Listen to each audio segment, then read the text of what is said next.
रामदास आठवले बोलतात. आपण थेट जातोय.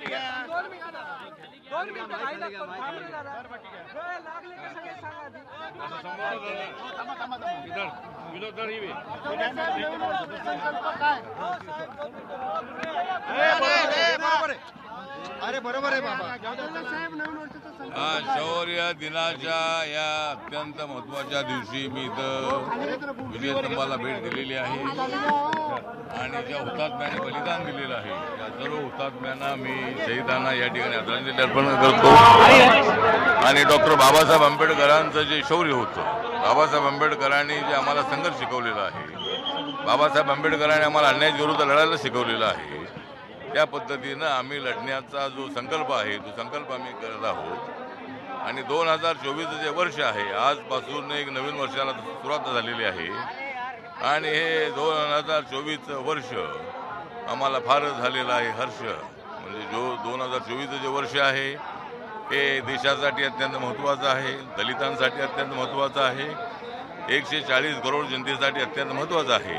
त्यामुळे 2024 जे वर्ष आहे या वर्षामध्ये आमचा नक्कीच संकल्प असा आहे की नरेंद्र मोदींच्या नेतृत्वाखाली जे एप्रिल मेमध्ये निवडणुका होणार आहे 2024च्या, त्या निवडणुकीमध्ये आम्हाला 400पेक्षा जास्त जागा मिळतील आणि या देशाच्या विकासासाठी, बाबासाहेब आंबेडकरांचं स्वप्न साकार करण्यासाठी, या देशाचं संविधान मजबूत करण्यासाठी नरेंद्र मोदींच्या नेतृत्वाखाली तिसऱ्यांदा सरकार येणं अत्यंत आवश्यक आहे.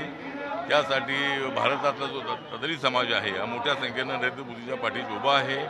त्यामुळं नक्कीच देशामध्ये नरेंद्र मोदींचं सरकार आणि महाराष्ट्रामध्ये महायुतीचं सरकार नक्की येईल असा आम्हाला विश्वास आहे.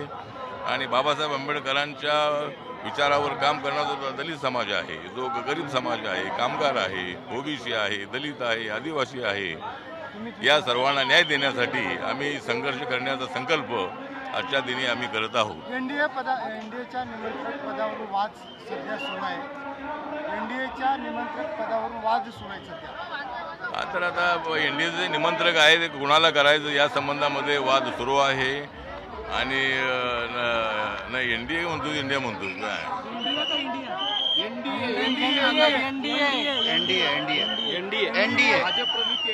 हा एनडीए मध्ये काय निमंत्रकाचा विषय अजिबात नाही. एनडीए हा निमंत्रक संयोजक पदावरून वाद सुरू आहे.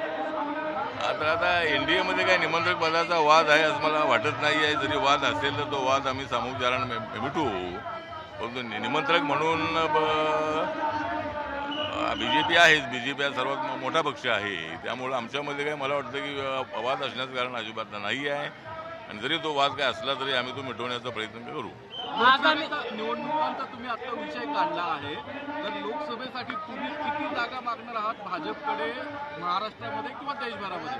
आता देशभरामध्ये आमची भूमिका अशी आहे की देशभरामध्ये आम्हाला एक 8-10 जागा मिळाव्यात अशी आमची भूमिका आहे. त्याच्यामध्ये उत्तर प्रदेश आहे, नॉर्थ ईस्टमधली काय राज्य आहे, साऊथ इंडियामधली काय राज्य आहेत आणि महाराष्ट्रामध्ये आम्हाला 48 जागापैकी 2 जागा देण्याचा विचार करणं अत्यंत आवश्यक आहे. कारण दलितांची मतं जी आहेत, बौद्धांची मतं जी आहेत ते आपल्याला ट्रान्सफर करायची असतील, रिपब्लिकन पक्षाला काही प्रमाणामध्ये झुकतमाप देणं अत्यंत आवश्यक आहे. आणि त्यामुळं BJPच्या नेतृत्वाखाली असणारी महायुती आहे आणि एकनाथ शिंदेंची शिवसेना आहे, अजितदादा यांची राष्ट्रवादी काँग्रेस पार्टी आहे, देवेंद्र फडणवीस यांच्या नेतृत्वाचा BJP आहे.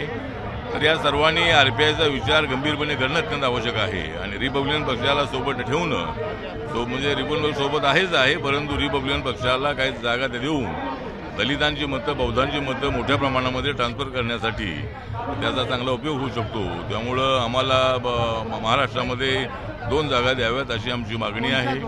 उत्तर प्रदेशमध्ये बहुजन समाज महाराष्ट्रात 2 जागा कुठं? महाराष्ट्रामध्ये एक शिर्डीमध्ये लढण्याची माझी इच्छा आहे आणि दुसरी एखादी जागा विदर्भातली किंवा कोणती जागा मिळू शकेल तर ती चर्चा करून त्याच्यातून मार्ग करता येऊ शकेल. पण रिपब्लिकन पक्षाला एकदम डावलू नये. रिपब्लिकन पक्षाला 2 तरी जागा द्याव्यात अशी आमची आग्रही मागणी आहे. आगामी लोकसभा निवडणुकीमध्ये इंडिया भाजपवरती वरचढ होईल असं वाटतं का? मला वाटतं की इंडियावर वरचढ होण्याचा प्रश्नच येत नाही आहे. इंडियाच्या नावाने जी आघाडी सुरू करण्यात आलेली आहे ही आघाडी फक्त नरेंद्र मोदींना हरवण्यासाठी सुरू करण्यात आलेली आहे. ही काही देशाच्या विकासासाठी सुरू करण्यात आलेली नाही आहे. उलट ही आघाडी देशाचा विकास रोखण्यासाठी आहे. नरेंद्र मोदी ज्या गतीनं विकास करतायत आणि लोकांनी पाहिलेलं आहे की 9.5 वर्षाच्या कालखंडामध्ये अनेक क्षेत्रामध्ये प्रगती झालेली आहे आणि त्यामुळं नरेंद्र मोदींचा विकासाचा रथ रोखण्यासाठी हे सगळे लोक एकत्रित आलेले आहेत, हे सगळे लोक ओळखत आहेत. त्यामुळे जनता आमच्या पाठीशी आहे, त्यामुळे आम्हाला चिंता अजिबात नाही. कुठल्या चिन्हावर लढणार तुम्ही? कुठल्या चिन्हावर लढणार? आम्ही आता जर आम्हाला जागा मिळाली तर आमचा RPI हे आठवले हा जो पक्ष आहे तो इलेक्शन कमिशनकडे रजिस्टर आहे. अजून आम्हाला सिम्बॉल नसला तरी सिम्बॉल मिळवण्याचा आमचा प्रयत्न सुरू आहे. त्यामुळे जर आम्हाला जागा मिळाल्या तर आम्ही आमच्या सिम्बॉलवर लढणार आहोत.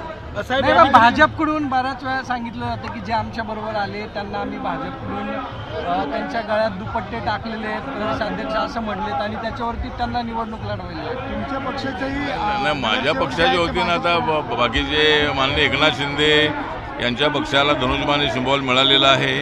अजितदादा आणि माननीय शरद पवार यांचा वाद सुरू आहे इलेक्शन कमिशनकडे आणि अजितदादांकडे जवळजवळ 54 आमदारापैकी 40-42 आमदार आहेत.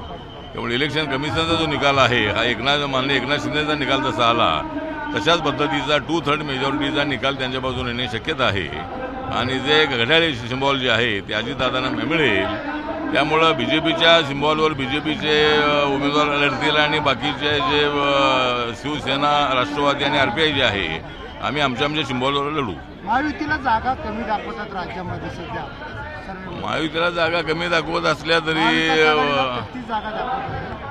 महाविकास आघाडीला जरी 35 जागा दाखवत असले तरी आमचा 40 क्रॉस करण्याचा आमचा संकल्प आहे आणि आपण पाहिलेलं आहे की उत्तराखंड, आपल्या छत्तीसगड आणि मध्य प्रदेशमध्ये आणि राजस्थानमध्ये एक्झिट पोलच्या रिपोर्टपेक्षाही आम्हाला चांगलं मतदान मिळालेलं आहे, चांगलं यश मिळालेलं आहे.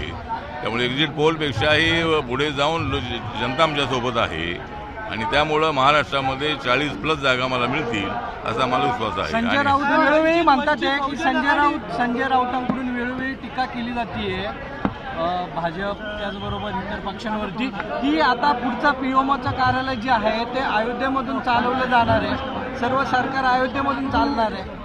मला असं वाटतं की संजय राऊच्या टीकेमध्ये काही अर्थ नाही आहे. अयोध्येमध्ये राम मंदिराचं उद्घाटन होतंय, त्या ठिकाणी प्राणप्रतिष्ठा होते रामाच्या मूर्तीची आणि अनेक वर्षापासूनचा हा जो विषय आहे तो प्रलंबित होता. त्यामुळं बाबासाहेब आंबेडकरांचं संविधान आम्हाला हेच सांगतंय की सर्व धर्मांचा आदर करा, सर्व धर्मांना आपला धर्म धर्माचं रक्षण करण्याचा अधिकार आहे आणि कोर्टाच्या निकालाप्रमाणे त्या ठिकाणी राम मंदिर बांधण्यात आलेलं आहे. त्याचं उद्घाटन आता 22 जानेवारीला होत आहे. त्याचं निमंत्रण देशभरामधल्या सर्व पक्षाच्या लोकांना, सर्व नेत्यांना, सर्व वेगवेगळ्या क्षेत्रात लोकांना दिलेलं आहे. त्यामुळे ज्यांना निमंत्रण मिळालेलं आहे त्यांनी त्या ठिकाणी यावं आणि भाजप अयोध्येमधून जे ऑफिस चालवणार हा संजय राऊत यांचा आरोप बिनबुडाचा आहे. त्यांना आरोप करण्याची सवय आहे. त्यामुळं भाजपचं जे कामकाज आहे ते दिल्लीतूनच चालणार आहे. त्यामुळं अयोध्येमधून कामकाज चालण्याचा प्रश्न येत नाही. सर, तुमची सोलापूरमध्ये ताकद मोठी आहे. सोलापूरमध्ये RPIला जागा मागणार आहात का सोलापूरमध्ये? सोलापूरमध्ये जर जागा दिली एक तर शिर्डीची जागा मी लढण्यासाठी उत्सुक आहे. दुसरी सोलापूर आहे, विदर्भातली काही जागा आहेत. तर कुठल्या मुंबईमध्ये एखादी जागा ते देऊ शकतात. मुंबईमध्ये आमचा पक्ष मोठा आहे, जनता मोठी आहे. त्यामुळे एकत्र बसून आम्ही त्याच्यातून मार्ग काढण्याचा प्रयत्न करू. पण RPIला जागा देणं म्हणजे महायुतीच्या 40 जागा निवडून आणण्यामध्ये RPIची मोठी मदत मिळवणं अशा पद्धतीचा त्याचा अर्थ आहे.